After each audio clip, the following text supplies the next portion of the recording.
The following interview is being conducted as part of the Price of Freedom Oral History Series, sponsored by the Madison County Military Heritage Commission. Our goal is to inform the public of the sacrifices made by veterans in our community on battlefields around the world. Each veteran interviewed received a Valor Award for their heroism during combat and is a member of the Military Heritage Hall of Heroes. We wish to thank the Huntsville School System and the ETV Broadcast Center for their help in presenting this Military Heritage Program. Hello everyone, I'm Tom Connelly. Today we'll be talking with retired U.S. Army Major Michael Connelly. Major Connelly received the Distinguished Flying Cross and an Air Medal with Valor for his heroism as a medevac helicopter pilot and team leader in Afghanistan during Operation Enduring Freedom. He was inducted into the Madison County Military Heritage Hall of Heroes in 2020. Mike, it's a pleasure to have you with us, sir. Thanks for your time. Yeah. Appreciate it very much. Yeah. Tell us a little about yourself. I understand your mom and dad were both in the military, in the Army, right? Yeah, both of them are Army. My dad, he served 30 years. He was a quartermaster officer. Ended up finally retiring after he went to the War College. We actually went 2 years to Korea, and that's where I graduated high school. After that, that's how we kind of settled there in Pennsylvania. My mom, she retired as a lieutenant colonel. She was an Army nurse. She was active duty for a while, and then when we started, being part of the life of both of them, she went over to the reserves, and that allowed her to continue her career as we bounced around the world in our travels as a family and doing our PCS moves. And so they have called Carlisle, Pennsylvania home for quite some time, and kind of inspired both myself and my sister to enlist in And your sister was also in the military? Is in the military? Yeah, my younger sister, she is 2 years younger than me, and she joined right after I did. She commissioned 2 years later, and she became a pilot in the National Guard for Pennsylvania. And after that, she actually got out of aviation branch to join Medical Service Corps so she could also be a dust-off pilot. And she served in Iraq. And then she also went over to Afghanistan as a female engagement team leader. Now, you went to college in Pennsylvania before you went into the service, or? I did. So I graduated high school in Korea, like I said, and from there, I was in high school, applied for a scholarship, and I also applied to West Point, some other places, got accepted to all.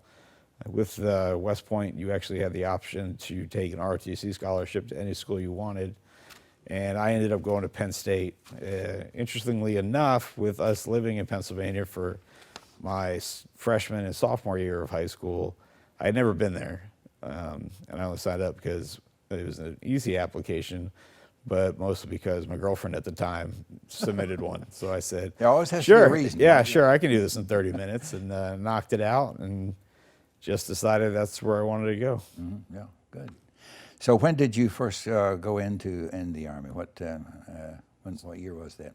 So first, because I was on a 4-year scholarship, you basically take the oath of office for enlisting. Oh, okay. That gives you the option of transferring over to an enlisted position as you continue through your years of college. In 2006, in May, when we graduated, we commissioned actually the same day, and that was May 13th of 2006, and that was the first lieutenant, and I had my first orders on the 31st of May. So why aviation, and why did you choose to be a medevac pilot ultimately?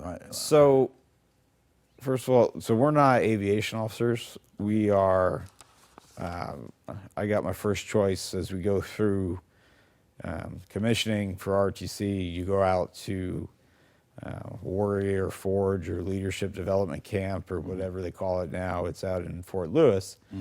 And you basically do all of the military tactic stuff that you've learned for so long. And I graduated first in my regiment, so basically I had the first choice of anything I wanted to do. So at first I had to get the Medical Service Corps as my branch, and then from there take a test and then apply for flight training. So my first orders actually had me going to Fort Lewis as an ground ambulance platoon leader. And then my flight school packet got picked up and my orders got amended. So from there, I got shifted over to Rucker, but I spent a lot of time, almost 6 months, TDY between the time I came on active duty and before I got to Fort Rucker, bouncing between Fort Knox, Fort Sill, Fort Sam, Houston, and then finally to Fort Rucker. How long was all this training? What, we talking a year or two, or what? So I arrived after doing the TDYs and finally settling down at Fort Rucker. I arrived there in December of 2006. I finally graduated and moved on in August of 2008. Takes a little while, doesn't it? Just a bit, yeah. Mike, while you were still in your first phase of pilot training, you probably had one of the worst scares of your young career. Tell us about that. I did. So it was the 16th of July. I had been flying and probably had about 35, 36 hours approximately. You know, we've already done our solo flights. We're all very aware of the aircraft and everything else. And we had finished for the day, myself and my instructor pilot. We came in to the stage field. This was at Fort Rucker. This is at Fort Rucker, Right, yeah. It was High Bluff Airfield. Right. And from there, we transitioned into the line for refuel. As we do that, the next step is I would get out and my stick buddy would jump in and he would start his training. So we got our hot gas, we kept moving. As we approached basically where we were going to touch down and swap pilots, we had an uncontrolled flight control malfunction. And that caused us to pitch back. The tail rotor snapped off, causing us to roll basically up, over in every direction. And we landed, amazingly, we dug in right in front of the main fuel line for the heliport, and we tripped over it. Eventually, we settled down. The entire aircraft was completely destroyed. When I finally came to, I did my emergency procedures very fast. You could smell the fuel on us, which is basically just do an engine quick shutdown and get the battery off so nothing ignites. From there, I looked over, saw my instructor pilot. He was still kind of unconscious, kind of leaned over. He was having trouble with his helmet and breathing, so I got that off. His arm was wedged in between parts of the aircraft. So we sat there and we saw crash rescue was coming.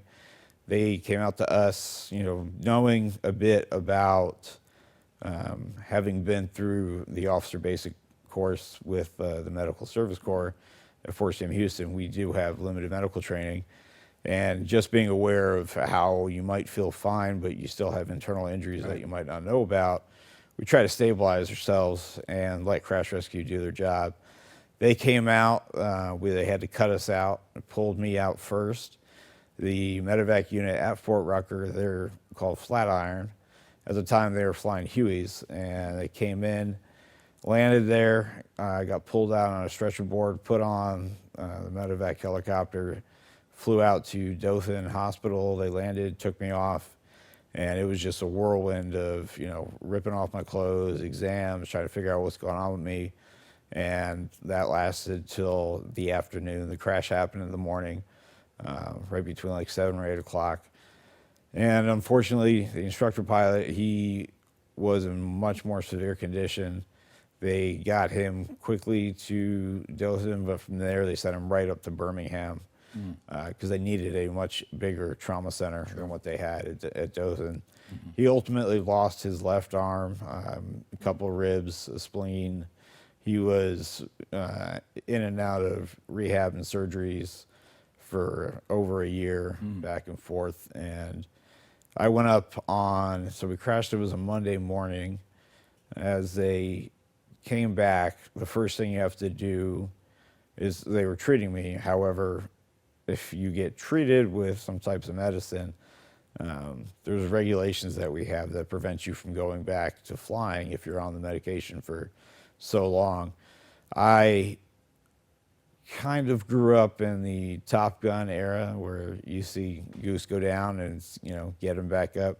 Yeah. So the Monday crash, My roommate from college, he was also there in flight school. He's a Chinook pilot. We kind of stayed together, kind of treated the injuries without medicine, kind of sucked it up, and went back out there. And I, took the medical procedures, did the psychological eval on Wednesday. They cleared me, and I showed back up at the flight line on Friday morning, ready to fly. And You're very fortunate. Yeah, I really was. Just still sore, I would imagine. Yeah. Very, very sore. Still a lot of pain, and the anxiety level was immense because they put you in the aircraft and they repeat everything step by step that you've done that day, from walking out of the classroom and through the accident, and then fly back and be done for the day. Mm-hmm. So that's what the instructor pilot is looking for, is how you handle the stress and everything else about repeating the same maneuvers, the same location, the same places, to see if you're comfortable with that. I don't think I've, Fort Rucker is hot, but still sweating more bullets than I've ever sweated before. And my heart was racing, and it's been racing ever since, every time I fly. Yeah. And so it's something that was sticking in your mind, I imagine, for it is. Yeah. And flight school classes start every 2 weeks, and if something happens, you get pushed back a class. I was able to stay with my flight school class, and you do academics in the afternoon, you fly in the morning, and I actually came right back into the class, stayed with them the whole time, even though watching the crash for a lot of them that were finished with flying or getting ready to go fly for the morning. We lost 3 people from our class. Just said they tapped out. They just saw the crash and said, "Not for me." So, Mike, go over what type of training helicopter was this, and as a student pilot, or were you in the left seat, right seat? Describe that. So we typically fly in the right seat unless we're doing left seat training. I see. So I was in the right seat. It's a TH-67. It's basically a small Bell helicopter that you see every day, right, flying around for news cameras, that sort of hospitals, real small aircraft, and single engine, and that's kind of what we fly. Now they've transitioned to a Lakota, but at the time it was the training helicopters in 67. Okay. Now, you finished up flight school, and where was your first duty? Was it Iraq or Afghanistan? Did you go immediately overseas? So my wife at the time, we met at our first TDY location at Fort Knox. She was also in the military. She was. Right. She was a lieutenant. We met together, just basically doing the same types of training. I was on the specialized rope bridge committee, having had a specialized skill set from already attending the Army's mountain warfare course, so I kind of knew what we were doing, and I was in charge of that. She was not in charge, but she worked at the rappelling committee, so we had a lot of interaction together, and that's kind of where we met. We had our first date on the 5th of July. I asked her out on the 4th. The next morning we went out for coffee and bagels, and bam, I knew it was the one. From there, right? We did. We went from there. We were engaged Christmas Eve of that year, and then married on President's Day weekend. So it was a 6-week kind of period to go from engaged to married. Yeah. From there, since she got orders first and she went to Germany, she left for Germany in May of 2007. So I was still in flight school. So when I got my orders, since we were in the Married Armies couple program, my orders had to put us assigned together. So since she was already assigned to the 12th Combat Aviation Brigade, they sent me there, so I didn't have to really worry about us being separated again.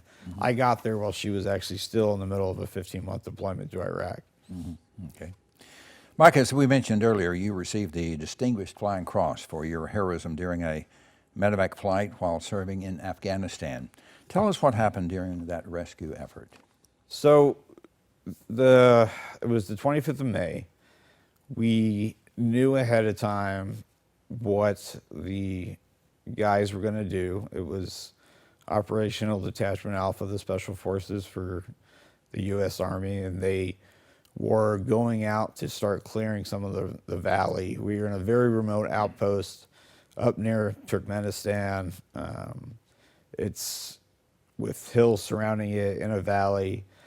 Not as crazy, if anyone had ever seen the movie.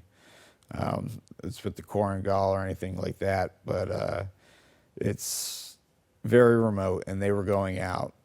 We got the call. We could hear the battle because it only took us 2 minutes to get there. You could hear what was going on. You could hear on the radio, they were at a point where they were just dropping ammunition, danger close, the works. Somebody got hurt. As soon as we heard that, we got the mission brief. We got the helicopter up in the air within 3 minutes. And from there, we went as fast as we could to basically where they were trapped in a small compound, a little Afghani local compound, probably no bigger than somebody's 5,000 square foot house or something like that. They were completely black on ammo, which means they had very, very low ammunition. Water supplies for them were nearly exhausted, everything else like that. So for us being pre-planned, we took water and other supplies like that on our helicopter. The ammunition part of it went to our chase helicopter because as dust off, we don't do anything that has to involve dropping munitions, anything like that. We can only transport medical systems. And you're the team leader on this mission. I am. I was in charge of the entire aviation assets of Fob Todd. That's out in Balamergab. Mm-hmm. And we came in, took one look at them on the left, did a hard left turn around the compound, did another hard left, and came in, and we were probably less than 50 meters away from them as we put it down. We put it down pretty hard and fast. And from there, we ended up sitting and waiting because they couldn't make it out of the compound to get to us. And we could see them. I was in the right seat. I was doing all of the radios and controlling the mission. My pilot in command, he was sitting on the left, and he was in charge of he was flying that day. Mm-hmm. So I'm talking back and forth to the guys on the ground. They're pinned down completely. They can't get out. You can see the stretcher bearers at the door. There's no room for them to make it. I remember my medic getting out and my crew chief getting out, trying to provide security for the aircraft. You can just see them run in and jump in, and you're watching, bullets hitting the ground around them and puffing up. And we looked over, and they were just completely stuck. They tried to call us off and say, "Hey, don't worry about it. Try to get out of here." But they dropped a couple more danger close ammunitions on us. You could feel the whole aircraft shake. But it was my call not to leave. I said, we're not leaving anyone behind. So we sat there for about 3.5 minutes, just in a barrage of fire coming down at us. And finally, they were able to get enough covering fire to move out of the compound, load the patients into our helicopter as we dropped off the supplies that they needed, like the water and stuff. Mm-hmm. As we took off, our secondary aircraft came down and landed basically right behind where we were. They were able to drop off a couple bags of ammunition that was pre-planned, and magazines and grenades and things, and to help them out. As we got back, we flew directly back to the FOB, which is about a 2-minute flight, so they weren't far from us at all, and we had a forward surgical team there, and they were able to treat them, and we came right back to being on standby for the next person that might get hurt, if so. But at the time, being able to get out there, get them the water that we had, bring the patients back, resupply them with ammo, get them more concentrated on the battle. They were very close to being completely overrun. But what is unique about Dust Off to me is we not just go in to remove a patient. I think when we go in, and they know we're completely unarmed, and when we're sitting down and they know that we're coming from them, no matter what happens, we'll be there. can give somebody something on the battlefield that ammunition or weapons or any of that stuff doesn't fill, and that's hope. And that when you know someone's coming for you, it can really inspire you and lift your spirits. And they were able to basically turn the tide of that battle to push back the enemy forces. Were able to break away. Everybody else was able to get back to Fob Tide safely. And that was our mission for the day. Thanks to your help, too. Yeah, Thank you. Yeah. Now, there are 4 guys on a medevac helicopter, Yes. right? And you have no weapons or just sidearms? We do not. We just have our own personal sidearm weapons. Crew chief doesn't have a weapon? Absolutely not. We carry a small sidearm pistol, and each one of us is assigned our individual rifle. And that's just in case we go down and we need to get out and evade, escape, and move. But Were any of your crew members, you or any of your crew members injured in that incident? we were not. Surprisingly, the tail took a little bit of fire, punched some stuff in there, but somehow, even with all, when you have if you're the enemy and you have a compound and you have them shooting back at you and you see an aircraft plop right next to it, it instantly becomes the main target. Because if you have an aircraft down scenario, that just changes the game completely. So it was amazing. It really was. It was maybe divine intervention or something happened, but we all made it out of there completely fine. The helicopter is still flyable, and it just worked. Several casualties on the group that was there that you helped rescue. Yes, and there was a few casualties. One was an Afghan National Army soldier. He unfortunately passed away from his wounds, but the other we were able to get back, and they survived. Yeah. Mike, we were talking earlier. You had what you call cumulative injuries. Like from the crash at Fort Rucker and through the years, your 14 years, hard landings, different things. Talk about that and the shape that you're in right now because of some of those injuries. So, starting with anything that has to do with the Army, even before flying, your body is just put through very rigorous tasks that take their toll. After the crash, my body was just a complete wreck, but to get treated would possibly end my career as an aviator. And I remember the one thing that my instructor pilot, when I went to visit him in Birmingham, in the hospital, he looked at me and just told me he was a Vietnam vet, and he just kept saying, "I'm so glad it was me and not you." At the time, I was young, just married, the works, and he was already a grandfather, and he was just telling me to keep going, just keep going. And I think for his encouragement, it got me to fight through any injuries, any pain, anything I felt, and get back out there flying.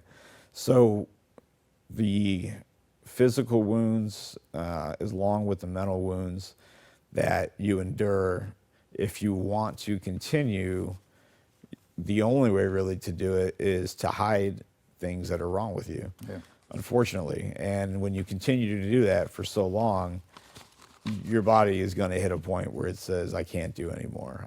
I'm done." And when I hit that point, that's what triggered a lot of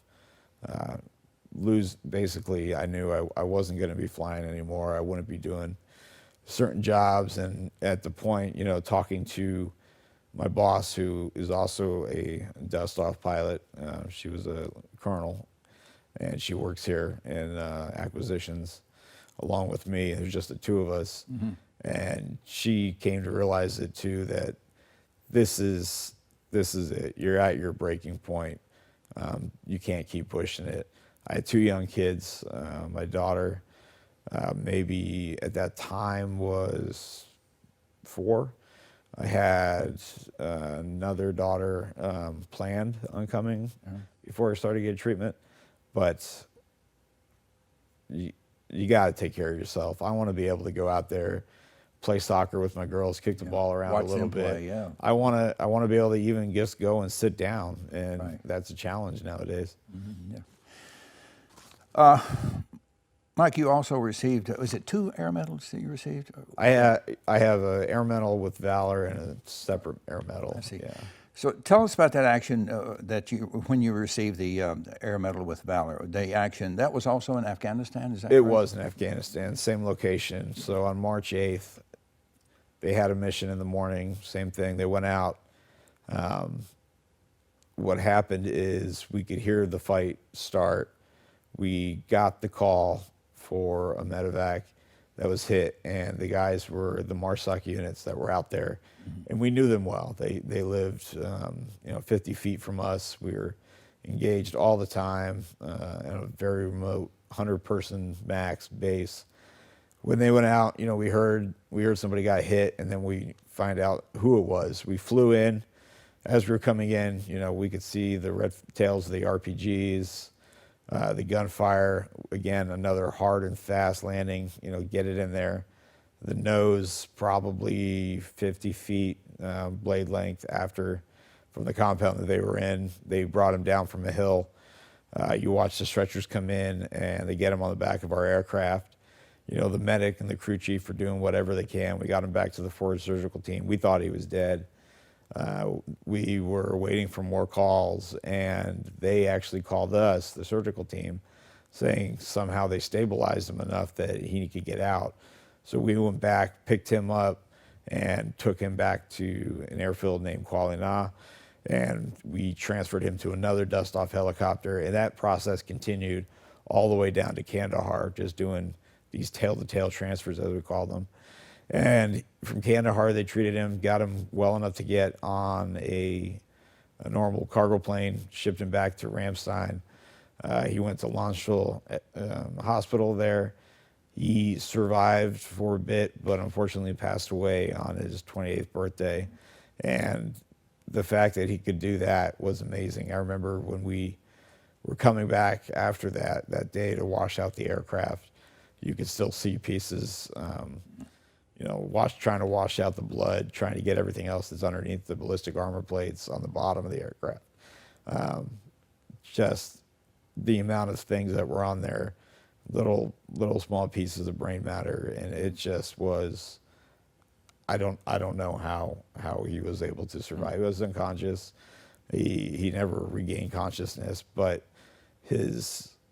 knowing that his family was able to get to Landstuhl and be with him before he came off life support, which was on his birthday. They seeing his dad, talking to him later, that he was able to hold his hand and be there. It meant a lot to him. Yeah, you guys rescued Marines and Army, all everything. We rescue even the enemy. One of my calls up there was an Afghan National Army soldier. His family had been caught. And then he was told to engage people on our compound. One of the medics who was up there briefly for one operation, the Afghani turned around and shot him. So it was a green on blue incident, what we call it. Yeah. And as they were trying to treat him, bring him out, he had passed away, which becomes a hero mission, we call it. And for that, since we had the casualty of the person who shot him, he was shot back. He was injured a couple of times with gunshot wounds. We had to shift mission focus, unfortunately, and the deceased went to the chase aircraft, and I had to make the decision that they have to go back. We are going to take the injured enemy, bring them on board, treat them the whole way back with one of the escorts, and you could see the ground guys, you could see their expressions on their face, and knowing what was going on, but not understanding what we do as dust off. Right. We treat every single person that's in the war, regardless. Right. Mike, we touched on it earlier about the stress involved in what you were doing and what you guys did over there. How do you deal with that on a daily basis? It's difficult. It's very difficult. While I was in, you're with friends and they've been through some of the same stuff, so you can joke about it. You can, play it off as it's lightly not bothering you. Try to get it out of your mind. Try to. You just don't. You don't talk about it. Right. You don't talk about it, and that's the secret. And sometimes, when things get too much, we resort to other means of controlling it. Fortunately for me, I chose to, when I was going into a place where I was starting to remember things, to cover it up, I would start drinking, and that led to enhanced alcoholism that I had to fight. Very fortunate to be 3.5 years sober, but after, when the drinking stopped and the darkness came back in, that was a very trying time. Ultimately, I was sent to an inpatient behavioral health facility to try to get assistance. I ended up actually in 2 of them. And from there, it slowly took time to acknowledge that there is mental health issues that can arise, because when they first started talking about PTSD, it kind of had a stigma, and I think it still does, any mental health.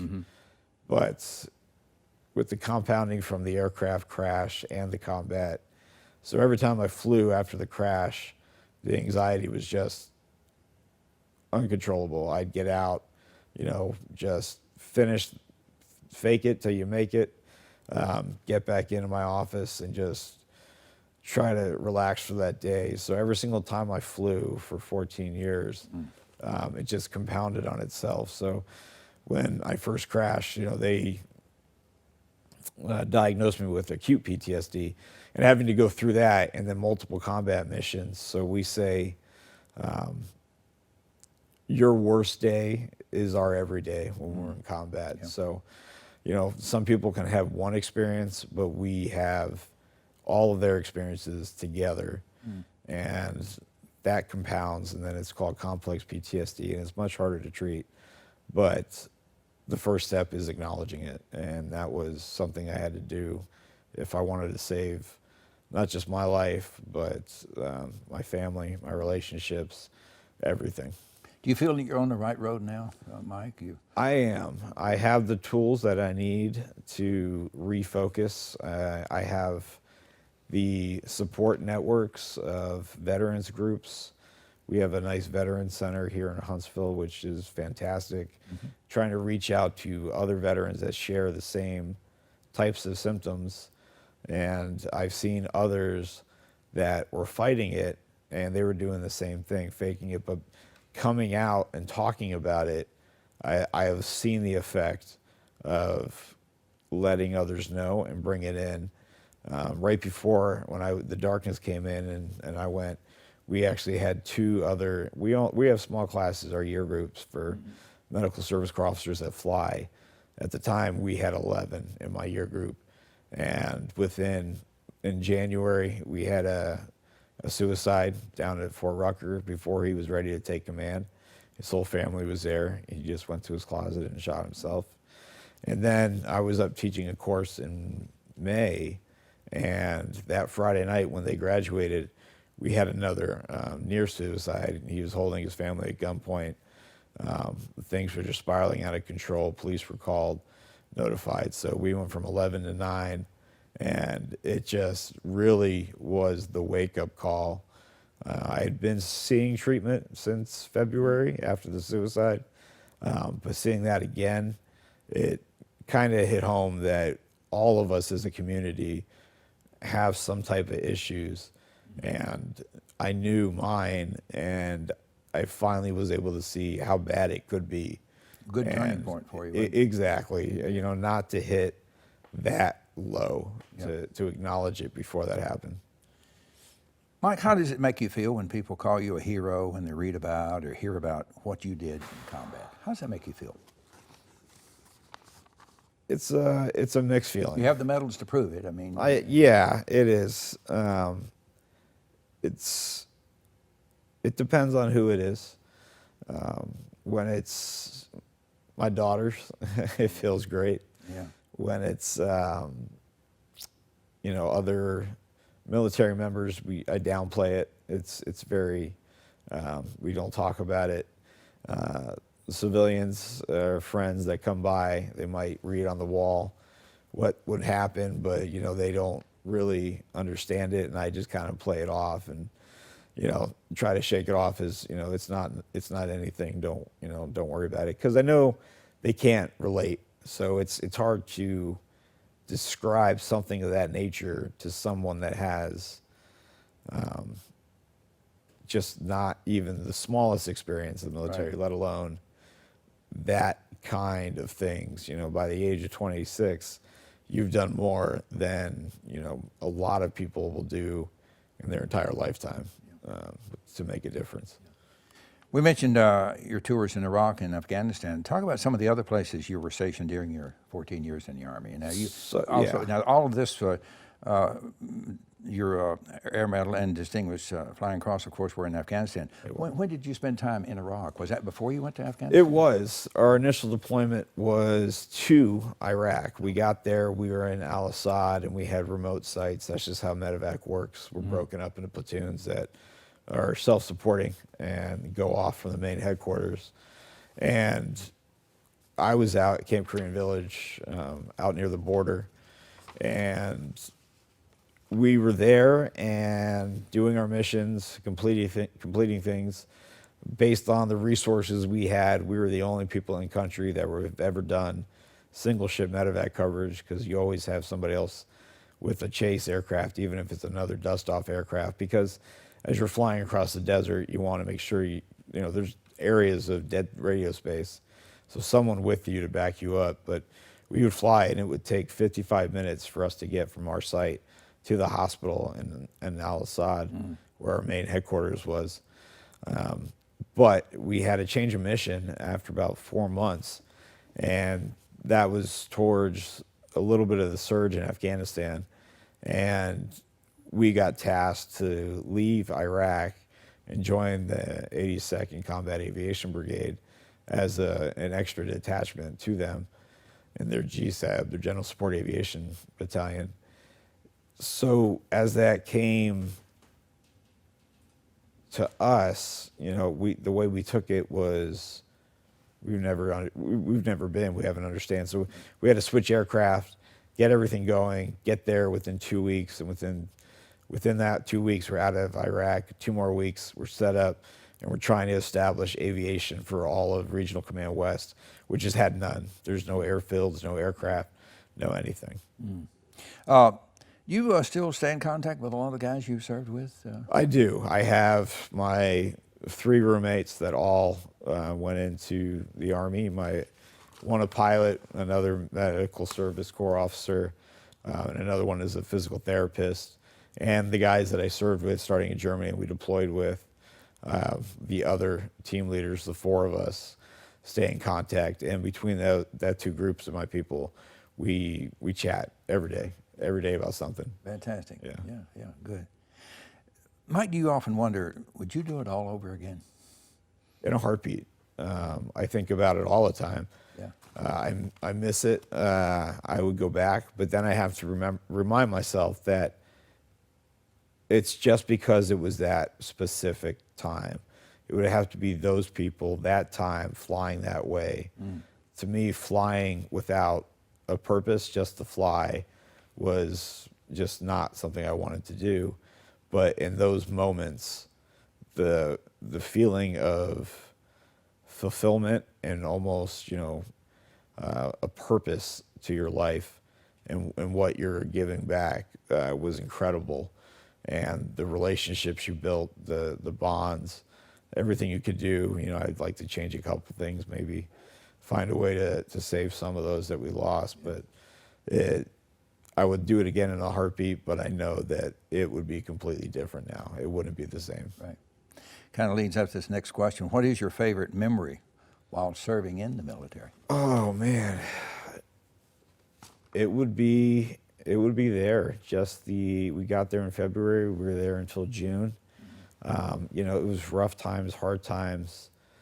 We lost a huge amount of our population, but just the day-to-day activities and how we lived and how we bonded, camaraderie, everything, it was just indescribable. It's, you know, these people that I talk to every day, I'm closer to them than I am to like my brother or my sister, and they are my brothers and they are my sisters. Those are the memories that will stay with you forever. Yeah. Sure will. The war movies that you've seen, Mike, depicting the time you served in combat, Afghanistan, are they accurate? What do you think of them? So, some of them are accurate, and some of them are a little far-fetched. The one recent, hyped a little bit. The one recent that came out, The Outpost, had a lot of reminders. It was more severe. They had the 2 Medal of Honor recipients that are both living from one battle, which was the first time, and you see it because we did have times where you know, people were trying to get into our base. We had empty barriers. We didn't have enough people to have in the towers for our guard shack all the time, so we kind of had to fake it to prevent things. But there's certain ones that are very, very accurate, and one I did enjoy thoroughly was The Last Full Measure, about an Air Force pararescue. He's one of 3 Medal of Honor recipients. That hit home, is very accurate, and there's some other movies out there that highlight some of the war actions, but also trigger back to they've come and talked to him 5 years later and see how they're living now, and you can see the effects, just like I have, on what kind of toll it took on them, both mentally and physically. Tell us about your family. You and your wife Heidi have two children, as you mentioned. We do. Earlier, right? How old are they now? My oldest just turned 6 in February. Her name is Isabel.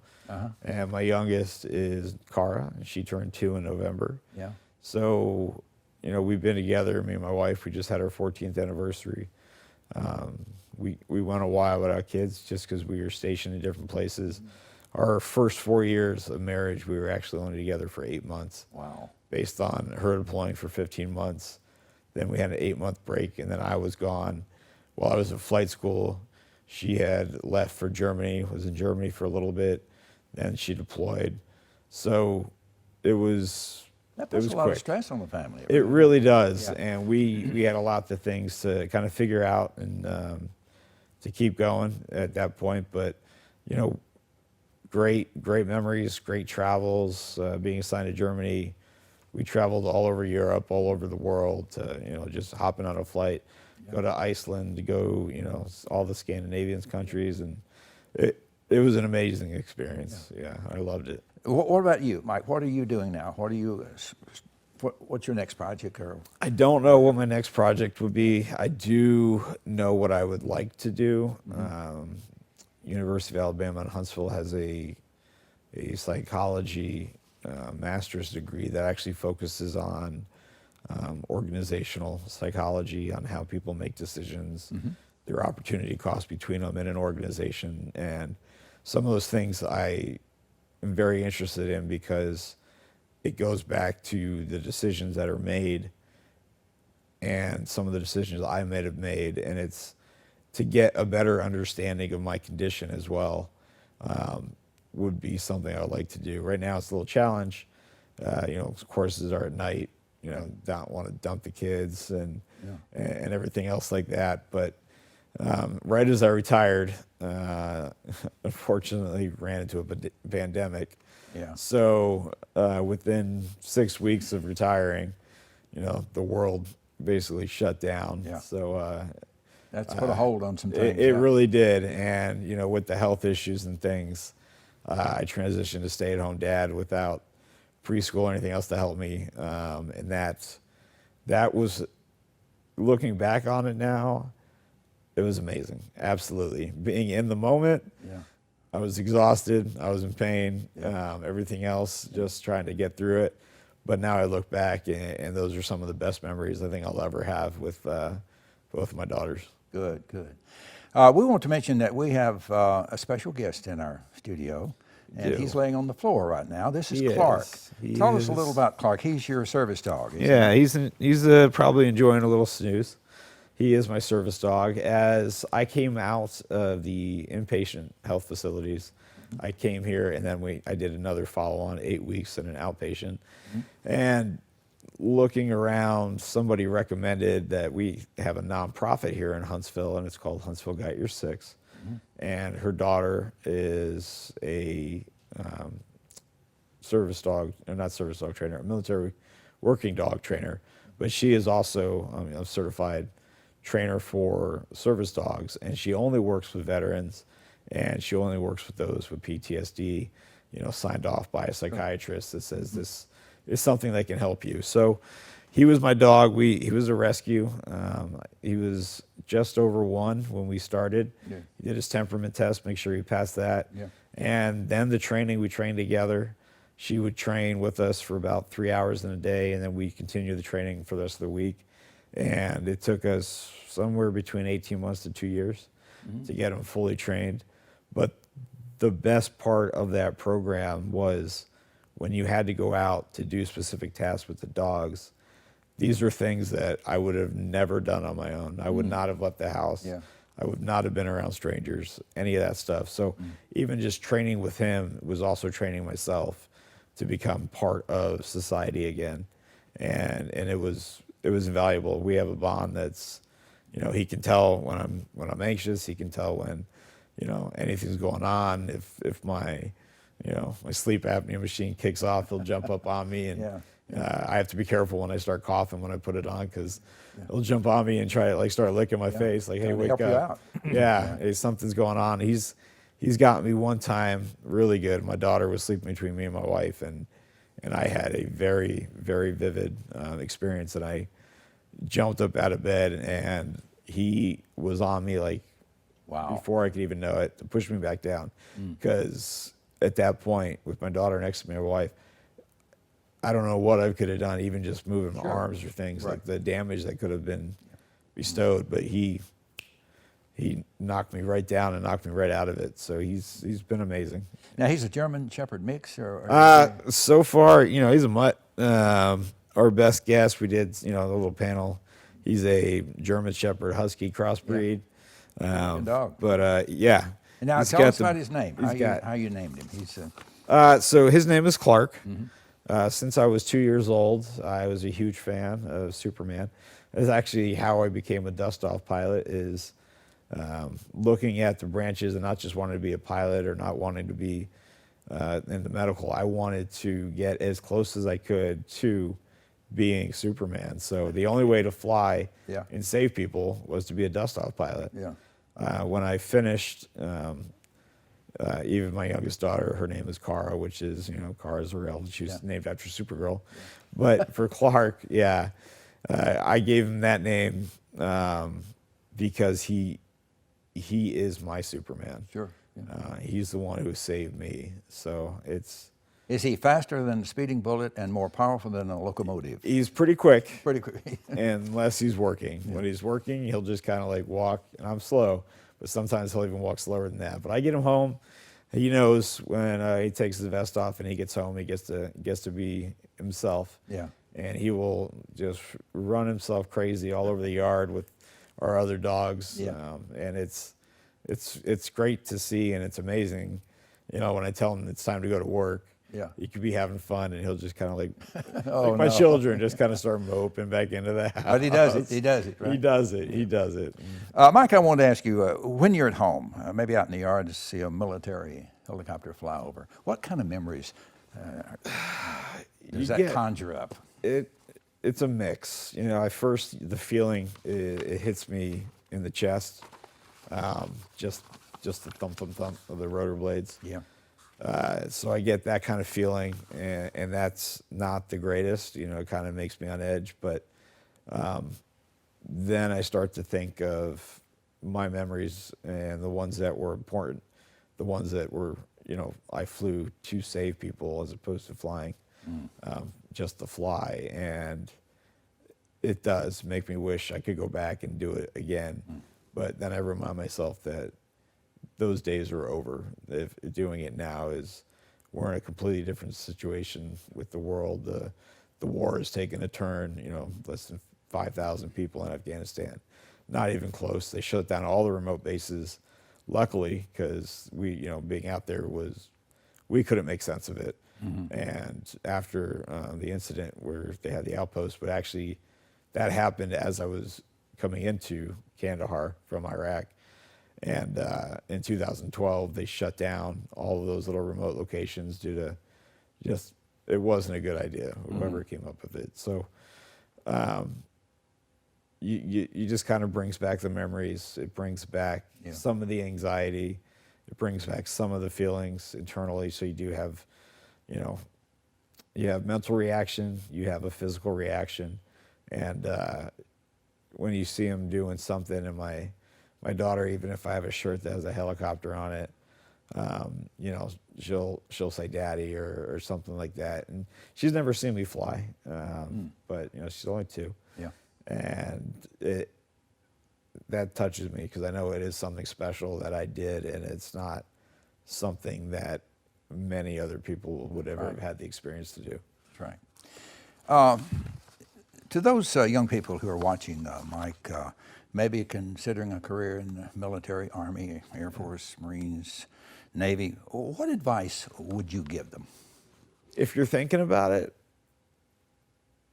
go for it. If you have aspirations, look at the scenarios that you're in, find a part of the military that interests you.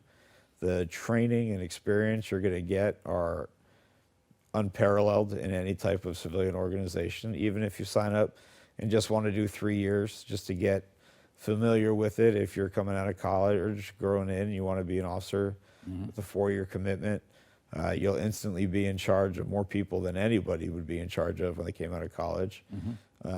You have that on your resume, and it just builds character. Right. It builds responsibility. It makes you grow up instantly. There's no, I'm 18, I can still live at home with my parents, or coming out of college and it's like a 7-year program.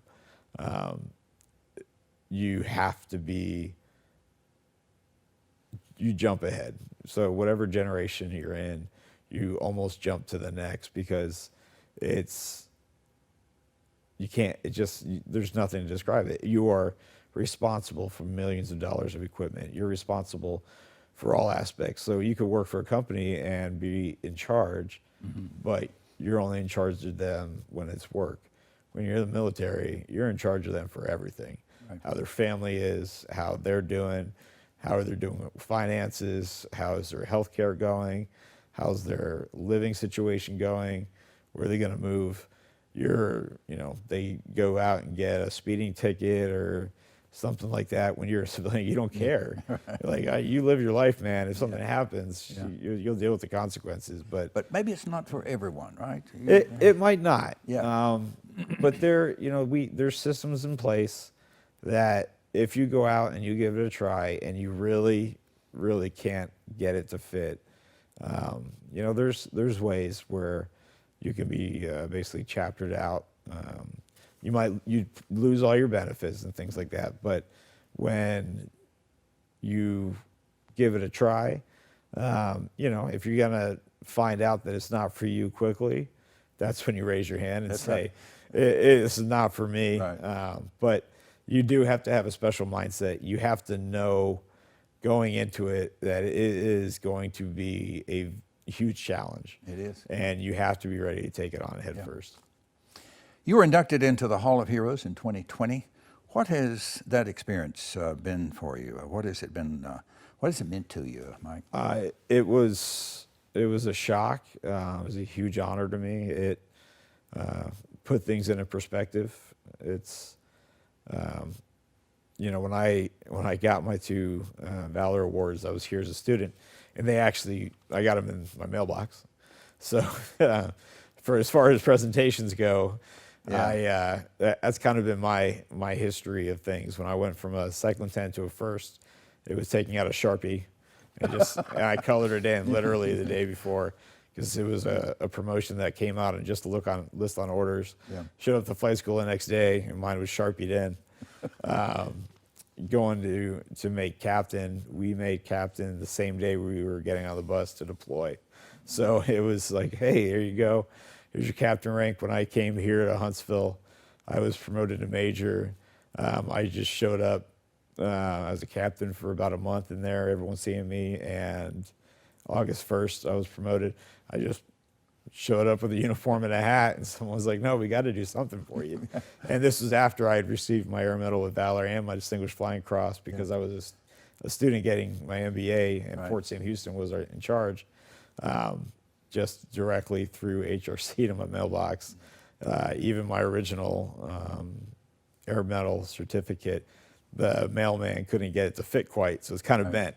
He had to kind of shove it into that mailbox and get the crease. So, you show up one day, you're like, oh, look at this.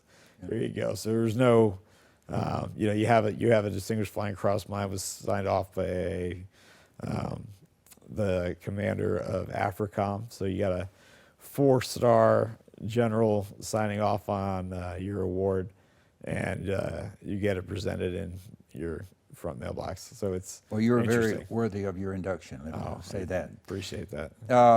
I also want to mention to our audience that Mike is a fellow board member on the Military Heritage Commission.